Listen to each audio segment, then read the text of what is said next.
எந்த ஒரு சினிமா நடிகனையும் விமர்சனம் பண்றதுக்கு தகுதியே நமக்கு கிடையாது. ஏன் அப்டின்னா லட்சத்தில, கோடியில அவங்க சம்பளத்தில வாங்கி காரு, பங்களா வாங்கி கிட்டத்தட்ட 10 தலைமுறைக்கு சொத்து சேர்த்து வச்சிருக்க நடிகன பத்தி, "ஏன் நடிகன் பெருசு, உன் நடிகன் பெருசு" அப்படின்னு நம்மலாம் சண்டை போட்டுக்கிட்டு இருக்கோம். கடைசி வரைக்கும் சண்டை போட மட்டும் தான் நம்ம தகுதியானவங்க. அதேபோல அவங்க குடும்ப வாழ்க்கையில நம்ம கருத்து சொல்றதுக்கு எந்த ஒரு தகுதியும் நமக்கு கிடையாது.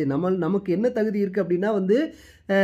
1000 குடுத்து நடிகனோட படத்த பார்த்து, அவன மிகப்பெரிய ஆளா ஆக்குறது மட்டும் தான் நமக்கு அவன் எப்படி எவ்வளோ பெரிய ஆளானாலும் சரி, எவ்வளவு கோடிக்கணக்கில வச்சிருந்தாலும் சரி, அவன் வாழ்க்கைய பத்தி விமர்சனம் பண்றதுக்கு தகுதி கிடையாது.